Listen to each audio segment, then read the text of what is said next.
Bueno, este es el set de Facu Soto, periodista con perspectiva queer, periodista de rock. En el año, creo que 2004, le propuse a Palo Pandolfo, que era amigo mío, escribir su biografía. Se emocionó, le gustó mucho la idea y enseguida empezamos a trabajar juntos, a encontrarnos en bares, a tener charlas, a grabarlas. Los asados que hacía Palo en su casa ahí en Intendente Ñeco, en Merlo, Paso al Rey. Iba casi todos los domingos durante muchos años, como amigo, a comer, a jugar al fútbol, a fumar, a divertirnos. Y también a veces, no, ahí en realidad no trabajaba, digamos. Por ahí encontraba algo que me lo anotaba en una agenda en el baño o algo como para después ver ese tema. Pero no, ahí eran charlas de amigos. Me encantaba esos momentos de acompañarlo a buscar leña al fondo, cortar la leña. Él hacía el asado, pero bueno. Y es un libro que nunca pensé que se iba a publicar, porque cuando se lo di a Palo para que lo leyera, le gustó, pero bueno, se sintió raro verse leído, ¿no? O sea, su vida plasmada en papeles. Porque bueno, quedaban afuera muchas cosas de su vida, otras estaban siendo recortadas, cosas que él me había dicho que yo las había desgrabado textualmente. Le costaba identificarse en ese espejo y se lo dio a leer a una persona de su confianza, que él quería mucho, que consultaba, y le dijo: me parece que mostrás toda una parte oscura tuya, que esa era la idea. Palo había elegido hacer ese eje, que era de la noche a la mañana, y visibilizar todo lo que él había vivido en la época de Don Cornelio y antes, donde salía muy poco en los medios. Yo fui uno de los pocos que sacó fotos de Don Cornelio en la sala de ensayo, y creo que fuimos 2 personas, ¿no? Uno de la revista Cantarroco, Pelo, y yo, y toda esa parte donde él experimentaba con drogas. Después pasó a la mañana, a la luz, a jugar al fútbol, fiestas de día. Me parece que es un libro que aporta mucho, cómo una persona tuvo todas las herramientas y las posibilidades de ser masivo y no lo logró, no lo quiso hacer, cómo destruyó algo que era muy interesante para mucha gente. Y porque habían llegado enseguida con el primer disco de Don Cornelio a la cúspide, y bajaron de manera muy, muy vertiginosa, una carrera muy grande. Y también esto, cómo una persona puede dejar la oscuridad, le hace en oscuridad lo que usted quiera, en particular tema drogas, y pasar al día, ¿no? A lo luminoso, a otro tipo de vida, de vínculos, hijos, familia. Me parece que cualquier persona que quiera hacer esa transición, este libro es una herramienta genial, sin moralizar, donde cuenta su experiencia, que puede ayudar a otras experiencias a hacer un cambio en su vida, porque bueno, Palo hablaba sin tapujos, sin prejuicios, y muchas cosas que otra gente no diría, Palo las decía y quería que se publicaran. De hecho, 2 veces me dijo: cuando me muera, sacar libro. Así que bueno, un libro que pensé que jamás iba a ver la luz, vio la luz y estuvo buenísimo. Charlie Queer, todavía sigo siendo una normal. Es un libro que surgió en un bar, hablando con un amigo, con Christian Kennedy, que me dice que tengo mucho material de archivo. Tengo más de 25 carpetas así, con reportajes de Charlie que empecé a coleccionar desde que era chico, desde los 10 años, y revistas de antes que iba a comprar al Parque Rivadavia. Y entonces tengo mucha información que no está en internet, mucha información que no está en las biografías. Pues hay muchas revistas o reportajes de revistas que están perdidos, que son incunables: Revista TV Guía, Radio Grande A2000, Antena.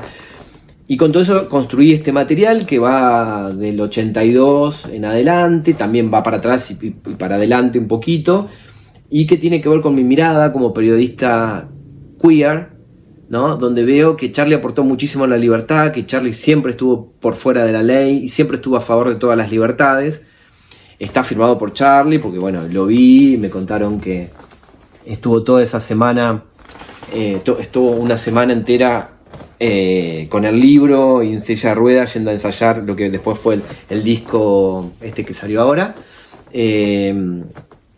Y estaba muy contento, muy copado, porque hablo de los escándalos, cuando se bajó los pantalones, con una mirada no prejuiciosa, una mirada queer, entendiendo lo que él quería decir, porque creo que lo entiendo, Charlie.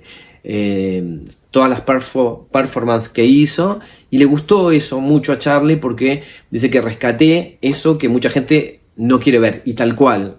Estuve a punto de entrevistar a un montón de músicos que estaban interesados en hablar de Charlie, que tocaron con Charlie. Cuando le digo de qué va el libro, les agarró el prejuicio, no querían hablar, mucho machirulismo en el rock, gente que tocó con Charlie, yo no lo puedo creer, pero él no, él va hasta el fondo, no le importa nada, él a favor de todas las libertades, en contra de todos los prejuicios.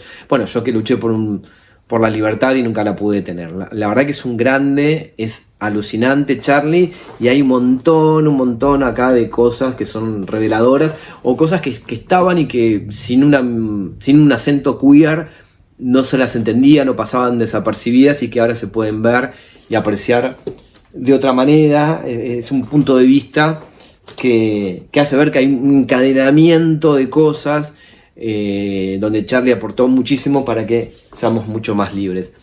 Este es el libro Charlie por Charlie, que es un libro que quedó, es un poco como lo que quedó del otro libro, lo que recorté y quedó afuera. Este es un libro, digamos, de casi 300 páginas, 285. Y este libro salió en Chile. Esta es una tapa tipo Sgt. Pepper's. Y tiene algunas fotos y rarezas. Y es un libro básicamente de cortar y pegar partes de reportajes, que está más basado, esto sí, en sus discos. También del 82, desde que empezó como solista, hasta los 90. Hablando más sobre los discos, pero siempre aparece la mirada queer y todos sus aportes a la libertad, ¿no? Está lleno de ese tipo de cosas. Después salió en Argentina por El Brillo, una edición relativamente no mainstream.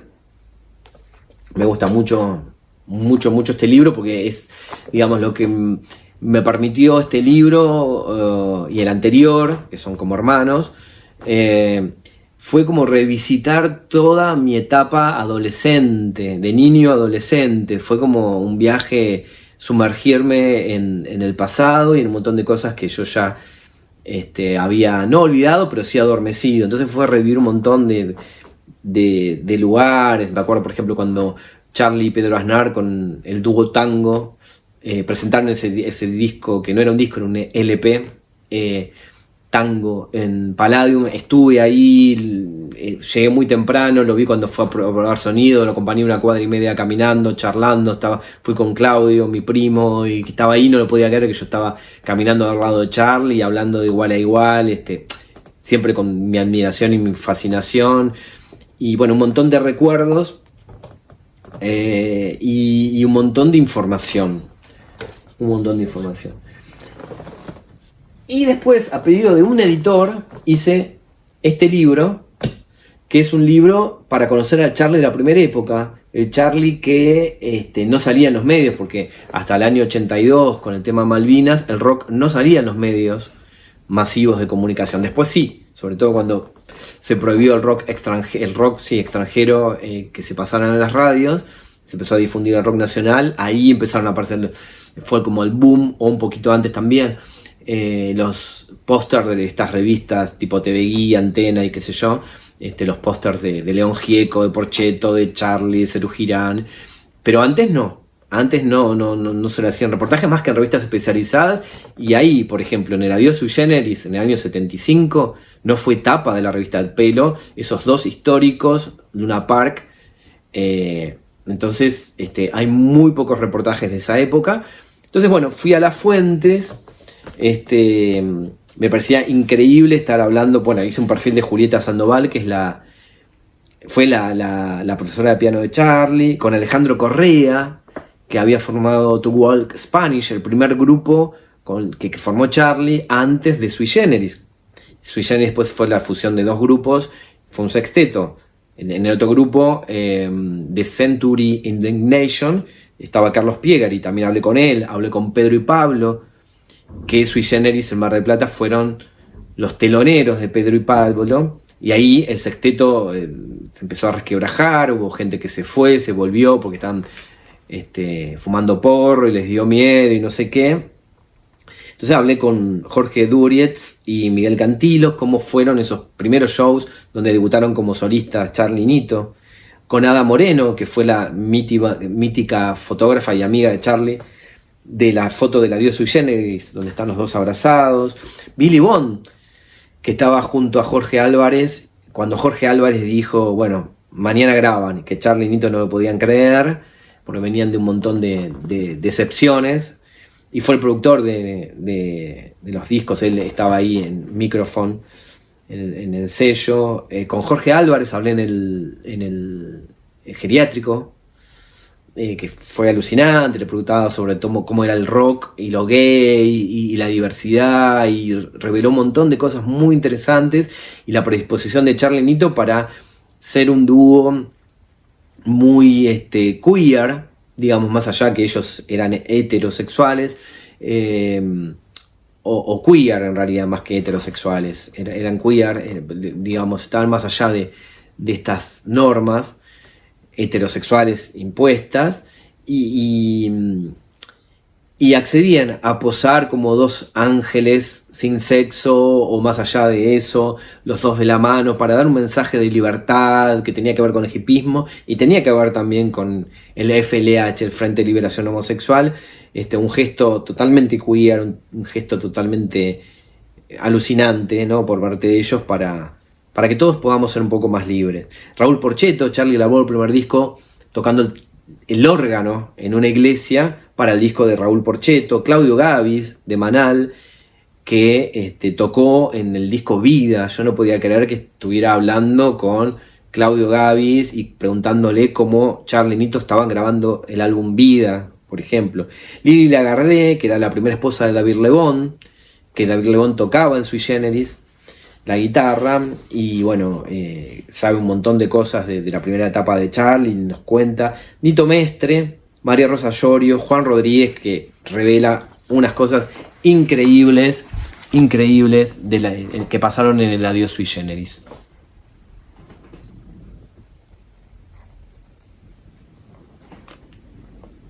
Bueno, seguimos con Charly. Ada Moreno me invitó a escribir la segunda parte de este libro, que ya había empezado a escribir y corregido un poco, charlado con Samalea, que bueno, narra la parte cuando Charly va a Nueva York y graba Clics Modernos. Le toca la puerta a Ada y para unos días en la casa de Ada, pero Charly iba con las cintas, los sintetizadores que se había comprado, la batería Roland electrónica y no sé qué, y le daba miedo porque esa zona era como muy punk. Creo que la puerta no tenía llave, se abría con una patada o algo así, era todo muy punk, en el año 83, en Nueva York. Yo pasé por la puerta de ese lugar hace unos años, 2 años, y está totalmente cambiado, tipo Puerto Madero. Es hermoso lugar, súper seguro, como suelen ser algunos barrios de Estados Unidos, mucho negro y dorado, una cosa increíble. Y Ada es la que le sacó las fotos del sobre interno, que después apareció en el sobre interno de Clics Modernos, que bueno, un flash también, porque yo lo veía ese sobre interno cuando era chico, yo tenía el cassette, y bueno, después haberme hecho amigo de la fotógrafa, increíble. Bueno, yo escribí la segunda parte, la parte que tiene que ver con mi archivo, cómo Clics Modernos fue recepcionado en la Argentina en su momento, ¿no? En la presentación de Clics Modernos, Charly se bajó los pantalones, le habían tirado una pulserita de bronce, le recriminaban que yendo a la Camera Living, había sido auspiciado por marcas, Fiorucci y Lycra, le decían que era un vendido, le decían puto porque se usaba delineador en los ojos, decían que hacía música bailable, que no hacía más música psicobolche o intelectual, por No me dejan salir, cuando en realidad el disco Critics Modernos tiene Los dinosaurios, Huellas en el mar, Bancates de defecto, Ojos de videotape, No soy un extraño, o sea, no entendían nada los rockeros. Y bueno, ahora se reconoció como uno de los mejores discos del año, de la década no de la década, de la historia del rock. Pero en su momento fue como muy, muy criticado. Criticaban, copié y pegué pedacitos de reseñas de la época donde decían que la banda que lo acompañaba, que hoy es considerada una de las mejores bandas que tuvo Charlie, Hit y Fito Páez, más Fabi Cantilo, más el Gonzo en saxo, sonaba desajustada. Increíble. Miguel Abuelo, Un cuerpo desobediente, es otro de mis libros como periodista de rock queer, donde mi mirada está puesta en el cuerpo de Miguel, en lo que él no podía decir por los prejuicios de la Argentina y del rock en aquellos años, en 1982 al 88, lo decía con el cuerpo, se expresaba de una manera muy libre, hacía también una performance y decía muchísimo. Además decía muchísimo en los reportajes también perdidos, revistas underground, revistas como Twist y Gritos, que es casi inconseguible, reportajes de Tom Lupo que tengo mucho archivo, y visibilicé muchísimas cosas. Básicamente está armado con eso. Hablé con algunos abuelos de la nada, no con todos. Algunos aportaron cosas interesantes, otros ni siquiera los nombro ni pongo cosas, porque bueno, a veces la negación y esta cosa no feminista que todavía hay en el rock es muy fuerte, ¿no?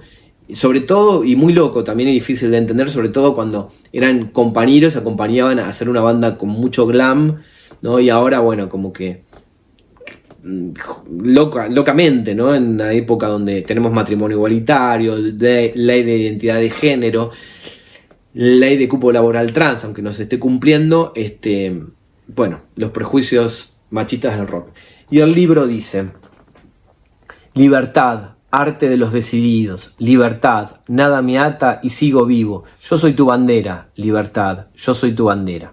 Esto es de una canción que apareció en el disco Vasos y Besos de los Abuelos de la Nada.